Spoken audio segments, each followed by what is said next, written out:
एक छोटा लड़का था जिसका नाम चिंटू था। वो एक छोटे से शहर में रहता था जो बिजी स्ट्रीट्स और सिंपल घरों से भरा हुआ था। चिंटू अपने स्कूल के दूसरे लड़कों जैसा नहीं था, जबकि उनको धूल भरी गलियों में क्रिकेट खेलना या अपनी किताबों से लंबी कविताएं याद करना पसंद था। चिंटू की अपनी एक अलग दुनिया थी। ये दुनिया शब्दों या नंबरों से नहीं बनी थी, बल्कि लाइनों और रंगों से बनी थी। वो जिंदगी को अलग तरह से देखता था। उसे बादलों में मजेदार चेहरे और गिरे हुए पत्तों के पैटर्नों में कहानियां दिखती थी। उसका दिमाग हमेशा आइडियाज से भरा रहता था, मुश्किल मैथ्स के प्रॉब्लम्स को सॉल्व करने के लिए नहीं, बल्कि बड़ी आंखों और उससे भी बड़ी मुस्कान वाले कैरेक्टर्स बनाने के लिए।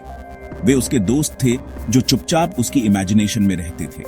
उसके स्कूल बैग में भारी किताबों और साफ सुथरी नोटबुक्स के नीचे हमेशा एक स्पेशल डायरी रहती थी। ये डायरी उसकी सबसे कीमती चीज थी। ये होमवर्क या क्लास नोट्स से भरी नहीं थी, बल्कि इसके पेजेस ड्राइंग्स से भरे हुए थे। वो अपने टीचर्स को मजेदार लंबी नाक वाला बनाता था। वो अपने दोस्तों को इम्पॉसिबली वाइड ग्रिन्स के साथ बनाता था। वो ऐसे जानवर बनाता था जो बात कर सकते थे और ऐसे पेड़ बनाता था जो चल सकते थे। हर ड्राइंग उसके दिल का एक छोटा सा टुकड़ा थी, उस जॉयफुल यूनिवर्स की एक झलक जो वो अपने अंदर लिए घूमता था। उसे महंगे रंगों या फैंसी पेपर की जरूरत नहीं थी। एक सिंपल पेंसिल और कोई भी स्क्रैप पेपर उसके लिए अपनी छोटी सी दुनिया को जिंदा करने के लिए काफी था। चिंटू एक शांत लड़का था, लेकिन उसकी ड्राइंग्स लाउड और चीयरफुल थी। वे एक ऐसी भाषा बोलती थी जिसे हर कोई समझ सकता था, हंसी की यूनिवर्सल लैंग्वेज। उसे क्रिएशन के सिंपल एक्ट में खुशी मिलती थी। जब वो ड्राइंग करता था तो वो बाहर की दुनिया को भूल जाता था। वो मुश्किल लेसन्स और आने वाले एग्जाम्स को भूल जाता था। वो पूरी तरह से अपनी आर्ट में खोया रहता था। उसकी उंगलियां पेज पर ग्रेसफुली चलती थी और उसके विचारों में नाचने वाले कैरेक्टर्स को शेप देती थी। ये उसका सैंक्चुअरी था, उसकी शांति की जगह, जहां उसे मार्क्स से जज या मेजर नहीं किया जाता था, बल्कि उसकी क्रिएशन से मिलने वाली शेयर जॉय से किया जाता था। वो सिर्फ ड्राइंग नहीं कर रहा था, वो बिना किसी शब्द का इस्तेमाल किए कहानियां सुना रहा था। उसका स्कूल दूसरों के लिए सीखने की जगह, उसके लिए एक अलग तरह की चैलेंज थी। चौल्की इक्वेशन से भरे ब्लैक बोर्ड्स उसे एक फॉरेन लैंग्वेज लगते थे। हिस्ट्री टीचर की प्राचीन राजाओं और भूली हुई लड़ाइयों की कहानियां सुनाने वाली ड्रोनिंग वॉइस उसका ध्यान नहीं खींच पाती थी। उसकी नजर खिड़की की तरफ चली जाती थी, जहां एक टहनी पर चहचहाती छोटी चिड़िया उसे कहीं ज्यादा इंटरेस्टिंग लगती थी। फिर वो चुपचाप अपनी डायरी निकालता और चिड़िया का स्केच बनाता, उसे एक टाइनी हैट और एक वॉकिंग स्टिक देता। चिंटू के लिए असली लेसन्स किताबों में नहीं थे, बल्कि उसके आसपास की दुनिया में थे, जो उसकी पेंसिल से कैप्चर होने और एक डिलाइटफुल कार्टून में बदलने का इंतजार कर रहे थे। अपनी क्लासरूम में चिंटू की एक रेप्यूटेशन थी। उसे क्लास जोकर के नाम से जाना जाता था। ये इसलिए नहीं था क्योंकि वो जोक्स सुनाता था या फनी नॉइजेस करता था। ये इसलिए था क्योंकि वो हमेशा अपनी ड्राइंग्स की दुनिया में खोया रहता था। जब टीचर उससे टेक्स्ट बुक से कोई सवाल पूछते थे तो चिंटू अक्सर चौंक जाता था। ऐसे पलकें झपकाता था जैसे किसी सपने से जाग रहा हो। उसके पास कोई जवाब नहीं होता था। वो बस एक ब्लैंक लुक के साथ खड़ा रहता था। उसका दिमाग अभी भी उस कार्टून से भरा रहता था जिसे वो चुपचाप स्केच कर रहा था। उसके क्लासमेट्स गिगल करते थे और कुछ फुसफुसाते थे। वो फिर से चला गया अपनी सिली ड्राइंग्स के बारे में सपने देखने। हंसी दयालु नहीं लगती थी, वो तेज लगती थी, जैसे छोटी सुइयां उसके दिल में चुभ रही हों। उसके टीचर्स अक्सर उससे फ्रस्ट्रेटेड रहते थे। एक दिन उसके मैथमेटिक्स टीचर मिस्टर शर्मा ने उसे क्लास के दौरान ड्राइंग करते हुए पकड़ लिया। वो मिस्टर शर्मा का ही कैरिकेचर बना रहा था, जिसमें एक गोल पेट और मूंछों के लिए रूलर था। मिस्टर शर्मा ने उसके डेस्क से ड्राइंग छीन ली और पूरी क्लास को दिखाने के लिए उसे ऊपर उठाया। देखो सब लोग, उन्होंने घोषणा की। उनकी आवाज सरकाज़म से भरी हुई थी। चिंटू इक्वेशन सॉल्व नहीं करेगा, वो ज्योमेट्री नहीं सीखेगा, वो सिर्फ एक चीज के लिए अच्छा है, कार्टून्स बनाना। पूरी क्लास हंसी में फूट पड़ी। चिंटू का चेहरा एम्बैरेसमेंट से लाल हो गया। उसने चाहा कि जमीन खुल जाए और उसे निगल ले। वो बस अपने डेस्क पर नीचे देखता रहा। छेड़ना एक डेली रूटीन बन गया। जब भी चिंटू किसी सवाल का जवाब देने में फेल होता था या किसी टेस्ट में कम मार्क्स लाता था, तो कोई ना कोई जरूर कहता था, चिंता मत करो चिंटू, तुम हमेशा एक कार्टूनिस्ट बन सकते हो। वे कार्टूनिस्ट शब्द ऐसे कहते थे जैसे वो कोई मजाक हो, कुछ ऐसा जो कोई व्यक्ति तब बनता है जब वो कोई और वैल्यूएबल काम नहीं कर पाता। चिंटू ने उनके शब्दों पर मुस्कुराना सीख लिया। उसने अपने चारों ओर एक शांत शील्ड बना ली। वो सिर हिलाता और एक छोटी कमजोर मुस्कान देता, जैसे वो उनसे सहमत हो। लेकिन अंदर से उनके शब्द चुभते थे। उसे समझ नहीं आता था कि जो चीज उसे इतनी खुशी देती थी, वो दूसरों के लिए उसका मजाक उड़ाने का कारण क्यों थी। कांस्टेंट मौकरी के बावजूद चिंटू ड्राइंग करना बंद नहीं कर पाता था। ये उसके लिए सांस लेने जितना नेचुरल था। जितना ज्यादा वे उसे छेड़ते थे, उतना ही ज्यादा वो अपनी आर्ट की दुनिया में पीछे हट जाता था। उसकी डायरी उसकी एकमात्र सच्ची दोस्त बन गई, उसके सपनों और आंसुओं की साइलेंट कीपर। ये एक ऐसी दुनिया थी जहां वो क्रिएटर था, अपनी नियति का मास्टर। उस दुनिया में उसके कैरेक्टर्स उस पर हंसते नहीं थे, वे उसके साथ हंसते थे। वे एक अकेली यात्रा पर उसके साथ ही थे। वो पेज के बाद पेज अपनी ड्राइंग से भरता रहा। हर लाइन एक साइलेंट एक्ट ऑफ डिफाइंस थी उस दुनिया के खिलाफ जो उसे या उसके पैशन को नहीं समझती थी। स्कूल मुश्किल था, लेकिन घर पर भी ज्यादा आसान नहीं था। हर टर्म के एंड में चिंटू अपना रिपोर्ट कार्ड घर लाता था। वो हमेशा एक डरावना दिन होता था। कार्ड लाल स्याही का एक समुद्र होता था, जिसमें कम मार्क्स और उसके टीचर्स की क्रिटिकल कमेंट्स होती थीं। Does not pay attention in class, एक कमेंट में लिखा था। इजिली डिस्ट्रैक्टेड, दूसरे ने कहा। Has potential but does not apply himself, तीसरे ने नोट किया। उसके माता पिता रिपोर्ट कार्ड को गहरी निराशा की सांसों के साथ देखते थे। उनके चेहरे चिंता और फ्रस्ट्रेशन से घिर जाते थे। वे अपने बेटे के लिए एक उज्जवल भविष्य चाहते थे, एक ऐसा भविष्य जिसमें एक अच्छी नौकरी और एक स्टेबल लाइफ हो। उसके ग्रेड्स एक बहुत ही अलग अनसर्टेन पाथ का सुझाव देते थे। उसके पिता, एक प्रैक्टिकल आदमी जो एक लोकल फैक्ट्री में कड़ी मेहनत करते थे, अपने बेटे की ड्राइंग के प्रति ऑब्सेशन को समझ नहीं पाते थे। इन कार्टून से तुम क्या करोगे चिंटू, वो पूछते थे। उनकी आवाज चिंता से भरी होती थी। ये पेट नहीं भरेंगे, तुम्हें पढ़ाई करनी होगी, अच्छे मार्क्स लाने होंगे और एक रिस्पेक्टेबल जॉब ढूंढनी होगी। अपने कजन रमेश को देखो, वो अपनी क्लास में फर्स्ट है, तुम उसके जैसे क्यों नहीं हो सकते। उसके पिता के शब्दों का मतलब क्रूर होना नहीं था, लेकिन वे चिंटू की आत्मा पर भारी पत्थरों की तरह दबाव डालते थे। वो अपने पिता को प्राउड करना चाहता था, लेकिन उसे पता नहीं था कि वो ऐसा कैसे बने जो वो नहीं था। उसकी माँ, हालांकि अपने अप्रोच में ज्यादा नरम थी, वही चिंताएं साझा करती थी। वो उसके साथ बैठती थी, उनकी आंखें प्यार और एंग्जाइटी के मिश्रण से भरी होती थी। बेटा, हम सिर्फ तुम्हारे लिए सबसे अच्छा चाहते हैं, वो धीरे से कहती थी, उसके बालों पर हाथ फेरते हुए। तुम्हारे टीचर्स शिकायत करते हैं, तुम्हारे पिता चिंतित हैं।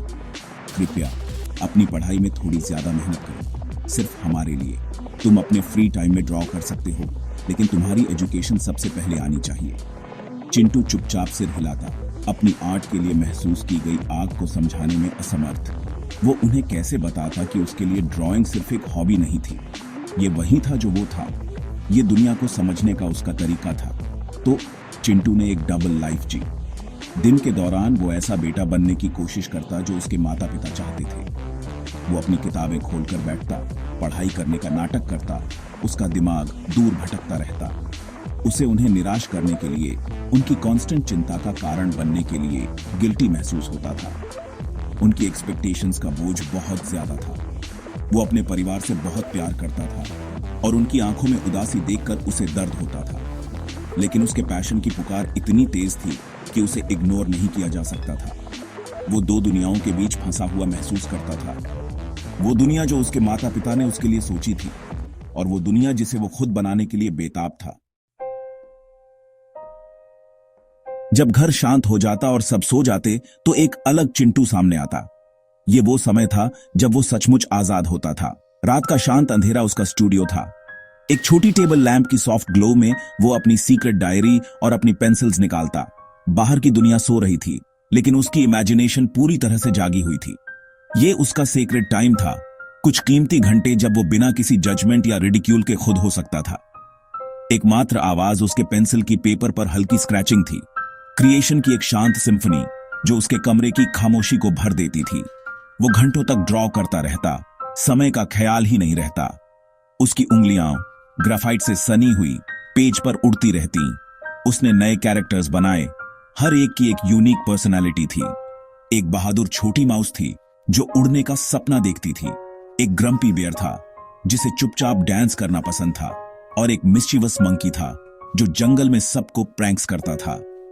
उसने उन्हें नाम और बैक स्टोरीज दिए, उनके चारों ओर इंट्रिकेट टेल्स बुनी। ये कैरेक्टर्स उसके लिए अपनी टेक्स्ट बुक्स के हिस्टोरिकल फिगर्स से ज्यादा असली थे। वे उसका परिवार थे, उसके दोस्त थे, उसके कॉन्फिडेंट्स थे। रात की खामोशी में उसने अपने सारे सपने, उम्मीदें और भावनाएं उनमें उड़ेल दी।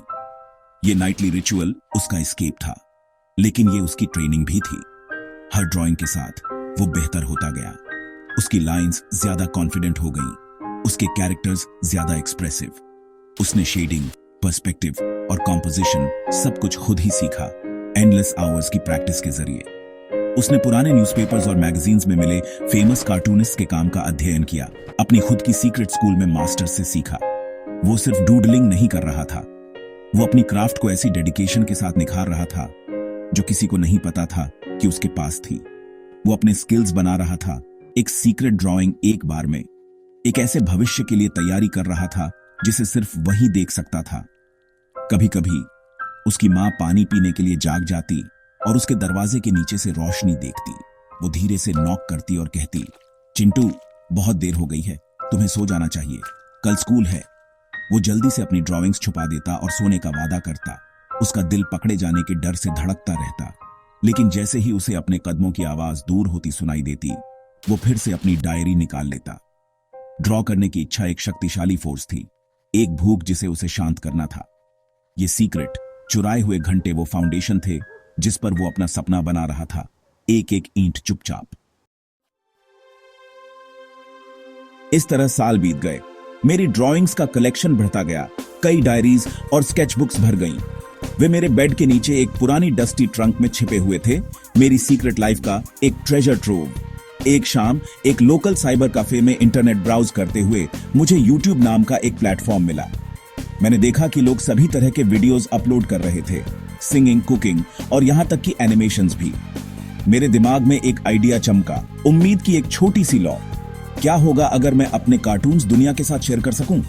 क्या होगा अगर वहां ऐसे लोग हों जो मेरी आर्ट को समझेंगे, जो इसे मजाक के तौर पर नहीं देखेंगे? यह विचार रोमांचक और डरावना दोनों था। अपनी ड्राइंग्स शेयर करना अपनी आत्मा का एक हिस्सा शेयर करने जैसा लगा। ये एक वल्नरेबल एक्ट था। क्या होगा अगर ऑनलाइन लोग मुझ पर हंसें, ठीक वैसे ही जैसे मेरे क्लासमेट्स और टीचर्स हंसते थे? क्या होगा अगर कोई देखे ही नहीं? रिजेक्शन का डर मजबूत था, लेकिन कनेक्ट करने की इच्छा ज्यादा मजबूत थी। मैंने इतने साल अकेले में क्रिएट करते हुए बिताए थे। मेरे कैरेक्टर्स को दूसरों द्वारा देखे जाने का विचार, मेरी कहानियों का मेरे कमरे की 4 दीवारों से आगे पहुंचने का विचार एक पावरफुल पुल था। मैंने एक चांस लेने का फैसला किया। मेरे पास खोने के लिए कुछ नहीं था, सिर्फ मेरी सीक्रेट वर्ल्ड की प्राइवेसी को छोड़कर। मैंने अगले कुछ हफ्ते नॉनस्टॉप काम किया। मेरे पास कोई फैंसी कंप्यूटर या महंगा एनिमेशन सॉफ्टवेयर नहीं था।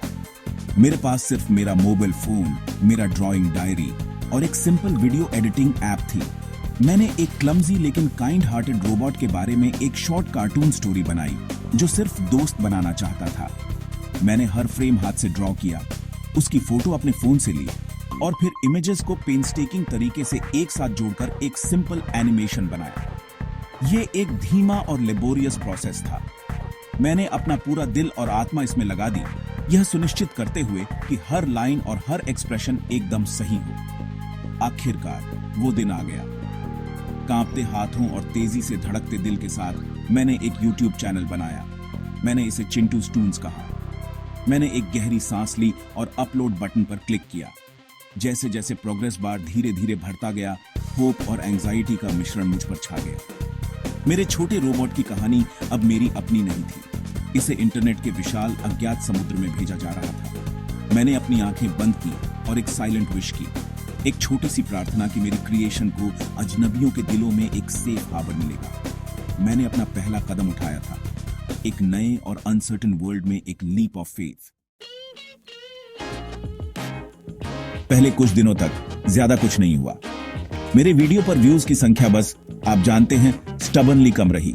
10 व्यूज दिखे, फिर 27 व्यूज, फिर 52 व्यूज। उनमें से ज्यादातर शायद मेरे ही थे, ऑनेस्टली, बस बार बार पेज चेक करने से। निराशा की एक जानी पहचानी भावना घर करने लगी। शायद मेरे पिता और मेरे टीचर्स सही थे, शायद मेरे कार्टून्स सिर्फ समय की एक सिली बर्बादी थे। मुझे खुद पर शक होने लगा। ये सोचने लगा कि क्या मैंने अपने सपने को दुनिया के सामने उजागर करके बहुत बड़ी गलती कर दी थी। इंटरनेट की चुप्पी मेरे क्लासरूम की हंसी जितनी ही तेज लग रही थी। फिर एक सुबह मैं उठा और हमेशा की तरह अपना चैनल चेक किया। मैंने अविश्वास में अपनी आंखें मली। व्यूज की संख्या 834 व्यूज तक पहुंच गई थी और कमेंट्स थे, एक या दो नहीं बल्कि दर्जनों। जब मैंने उन्हें पढ़ना शुरू किया तो मेरे हाथ कांप रहे थे। This is so cute, I love the robot, एक व्यक्ति ने लिखा। Amazing animation, keep it up, दूसरे ने लिखा। किसी दूसरे देश से किसी ने कमेंट किया था, I don't understand the language but the story made me smile, thank you. Her comment self doubt के बादलों में से धूप की एक किरण की तरह था। ये अजनबी थे, ऐसे लोग जो मुझे नहीं जानते थे, फिर भी उन्होंने मेरे काम में वैल्यू देखी। अप्रिशिएशन का यह छोटा सा स्वाद ही मुझे चाहिए था। मुझे पर्पस का एक नया अर्थ महसूस हुआ। मैंने तुरंत अपना अगला कार्टून बनाना शुरू कर दिया। मैंने पहले से भी ज्यादा पैशन और डेडिकेशन के साथ काम किया। मैंने एक नई कहानी बनाई, इस बार उस बहादुर छोटी माउस के बारे में जो उड़ना चाहती थी। मैंने उसे अपलोड किया और रिस्पॉन्स और भी बड़ा था। व्यूज इस बार तेजी से बढ़े, हजारों में, फिर दसियों हजारों में। ज्यादा से ज्यादा लोग मेरे चैनल को सब्सक्राइब कर रहे थे। कमेंट्स ओवरवेलमिंगली पॉजिटिव थे, प्रेज और एनकरेजमेंट से भरे हुए थे। लोग मेरे वीडियोस अपने दोस्तों और परिवार के साथ शेयर कर रहे थे। मेरी जिंदगी बदलने लगी। वो लड़का जो स्कूल में इनविजिबल था, अब ऑनलाइन हजारों लोगों द्वारा देखा जा रहा था।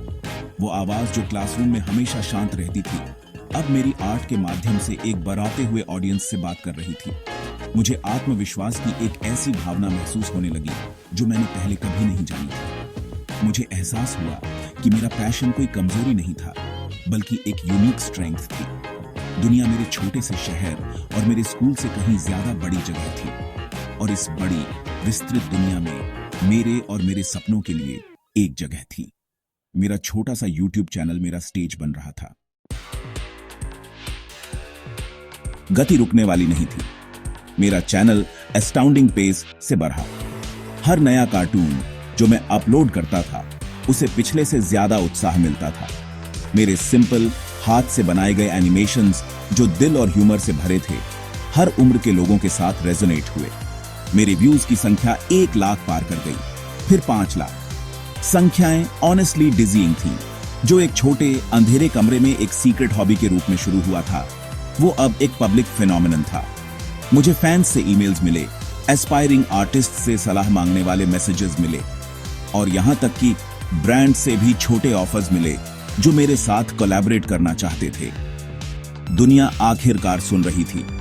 जिस दिन मैं 10 लाख सब्सक्राइबर्स तक पहुंचा, वो दिन मैं कभी नहीं भूलूंगा। मेरे फोन पर एक नोटिफिकेशन पॉपअप हुआ, congratulations, you have reached 1 million subscribers on YouTube. मैं बस स्क्रीन को देखता रहा, मेरी आंखें आंसुओं से भर गईं। ये सिर्फ एक संख्या नहीं थी, ये 10 लाख लोग थे जिन्होंने मेरी आर्ट के साथ कनेक्ट किया था। 10 लाख लोग जो मेरी यात्रा में शामिल हुए थे। मैंने अकेली रातों के बारे में सोचा, मेरे क्लासमेट्स के ताने, मेरे माता पिता के निराश चेहरे, वो सारा दर्द फेडिंग अवे लग रहा था। एक ओवरवेलमिंग सेंस ऑफ ग्रैटिट्यूड और अकॉम्प्लिशमेंट से बदल गया था। मैंने अपने सीक्रेट पैशन को एक रोरिंग सक्सेस में बदल दिया था। मेरी फेम अब सिर्फ ऑनलाइन नहीं थी। लोकल न्यूज़पेपर्स ने cartoon boy from our town के बारे में आर्टिकल्स लिखे। मेरे नेबरहुड में लोग मुझे पहचानने लगे। मेरे क्लासमेट्स जिन्होंने कभी मेरा मजाक उड़ाया था, अब सम्मान और प्रशंसा के साथ मेरे पास आते थे। वाओ चिंटू, हमने तुम्हारा वीडियो देखा, वो अमेजिंग था, वे कहते थे। मैं बस मुस्कुराता, इस बार एक जेन्युइन कॉन्फिडेंट मुस्कान। मैंने कोई ग्रज नहीं रखा। मैं अपने सपने को बनाने में बहुत व्यस्त था कि अतीत को गुस्से से देखूं। मेरे परिवार ने भी मुझे एक नई रोशनी में देखा। मेरे पिता मेरी तस्वीर वाला एक न्यूज़पेपर पकड़े हुए, उनकी आंखों में गर्व के आंसू थे। उन्हें आखिरकार समझ आ गया था। सबसे बड़ा रिकॉग्निशन एक ईमेल के रूप में आया। यह एक TEDx कॉन्फ्रेंस में बोलने का इनविटेशन था। वे चाहते थे कि मैं अपनी कहानी शेयर करूं। उस लड़के की कहानी जिसे स्कूल में फेलियर कहा गया था, वो एक सेलिब्रेटेड YouTube स्टार बन गया। मैं स्पीचलेस था। उस फेमस रेड सर्कल पर एक लिव ऑडियंस के सामने खड़े होने का विचार डरावना था, लेकिन मुझे पता था कि मुझे ये करना था। मेरे पास एक कहानी थी सुनाने के लिए, एक मैसेज था शेयर करने के लिए। ये मेरा मौका था, सिर्फ अपनी यात्रा को ही नहीं, बल्कि हर उस बच्चे के सपनों को आवाज देने का जो अलग या मिसअंडरस्टूड महसूस करता था। टेडक्स टॉक का दिन आ गया।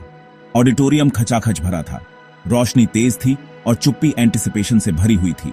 मैं बैकस्टेज खड़ा था, मेरा दिल ढोल की तरह धड़क रहा था। मैंने पर्दे से झांका और मंच की ओर देखते हुए सैकड़ों चेहरे देखे। मुझे घबराहट की एक लहर महसूस हुई। ऑनेस्टली, वही एहसास जो मुझे क्लास में मेरे टीचर द्वारा बुलाए जाने पर होता था। लेकिन इस बार यह अलग था। मैं किसी टेक्स्ट बुक से सवाल का जवाब देने के लिए नहीं था, मैं अपनी कहानी शेयर करने के लिए था। एक ऐसा विषय जिसे मैं दुनिया में किसी और से बेहतर जानता था। मैंने एक गहरी शांत सांस ली। जैसे ही मैं मंच पर चला, तालियां गूंज उठी। मैं आइकॉनिक रेड सर्कल पर खड़ा था, ब्राइट स्पॉटलाइट के नीचे एक छोटी सी आकृति। मैंने दर्शकों की ओर देखा और मेरी आंखें भीड़ को स्कैन कर रही थीं। तीसरी पंक्ति में मुझे एक जाना पहचाना चेहरा दिखा।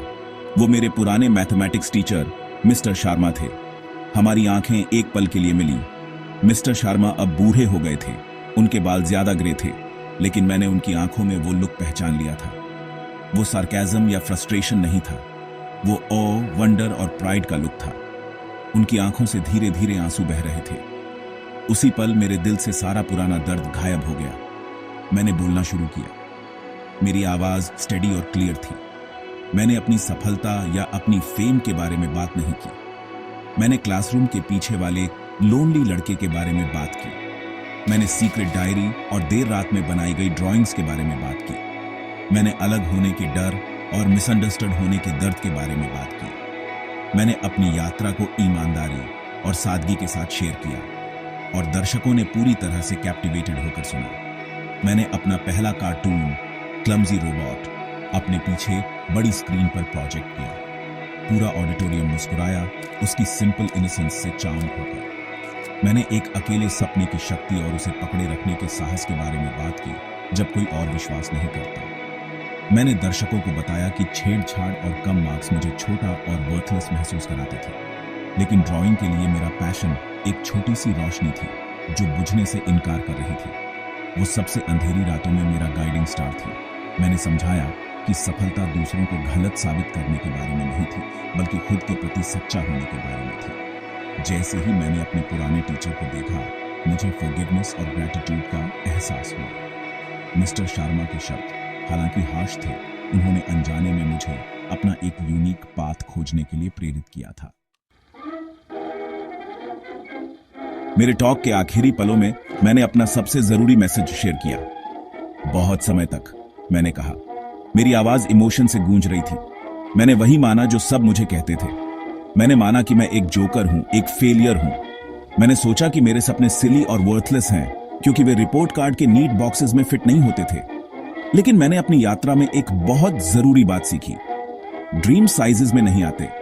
ऐसा कुछ नहीं होता कि कोई बड़ा सपना हो या कोई छोटा सपना। सपना सपना होता है। यह आपके दिल से एक विस्पर है जो आपको बताता है कि आपको क्या बनना है। मैं रुका और अपने शब्दों को अंदर उतरने दिया। दुनिया आपके सपने को शायद न समझे, मैंने जारी रखा। लोग आप पर हंसेंगे, वे आपको प्रैक्टिकल बनने के लिए कहेंगे, भीड़ के पीछे चलने के लिए कहेंगे। उन आवाजों को सुनना और हार मान लेना आसान है। अपने दिल की उस शांत विस्पर को सुनना दुनिया में सबसे मुश्किल काम है। लेकिन आपको यह करना ही होगा। आपको अपने सपने को बचाना होगा। अगर जरूरत पड़े तो उसे चुपचाप पालना होगा और उस पर काम करना होगा जब कोई देख न रहा हो। आपका पैशन आपकी कमजोरी नहीं है, यह आपकी सबसे बड़ी सुपर पावर है। यही वो चीज है जो आपको इस दुनिया में यूनिक और स्पेशल बनाती है। मैंने सीधे दर्शकों में बैठे युवाओं की तरफ देखा। मेरी आंखें सिंसेरिटी से चमक रही थी। कभी भी उस चीज को मत छोड़ो जिससे आप प्यार करते हैं, मैंने उनसे आग्रह किया। इससे कोई फर्क नहीं पड़ता कि आप हर चीज में सबसे अच्छे नहीं हो। आपको बस खुद में सबसे अच्छा होना है। यह आपके सपने के साइज के बारे में नहीं है, बल्कि आपके साहस के साइज के बारे में है। अलग होने का साहस रखो, अपना रास्ता चलने का साहस रखो, भले ही आपको कुछ समय के लिए अकेले चलना पड़े। खुद पर विश्वास करने का साहस रखो, खासकर तब जब कोई और न करे। यही एकमात्र चीज है जो सचमुच मायने रखती है। जैसे ही मैंने बोलना खत्म किया, ऑडिटोरियम स्टैंडिंग ओवेशन में गूंज उठा। तालियां सिर्फ मंच पर मौजूद फेमस कार्टूनिस्ट के लिए नहीं थीं, बल्कि उस छोटे लड़के के लिए भी थीं जिसने ड्रॉ करने की हिम्मत की थी। ये हर किसी के अंदर के ड्रीमर के लिए थी। मैं मुस्कुराया, एक चौड़ी जेन्युइन मुस्कान जो मेरी आंखों तक पहुंची। मुझे पता था कि मेरी यात्रा अभी शुरू ही हुई थी, लेकिन मैंने अपना सबसे जरूरी लक्ष्य पहले ही हासिल कर लिया था। मैंने दुनिया को दिखाया था कि कागज का एक टुकड़ा और एक पेंसिल, साहस और एक अटूट सपने से प्रेरित होकर दुनिया के सभी संदेह और मजाक से ज्यादा शक्तिशाली हो सकते हैं। मेरी कहानी इस सिंपल ट्रूथ का प्रमाण थी। सपनों की कोई सीमा नहीं होती, सिर्फ वही जो हम खुद उन पर लगाते हैं।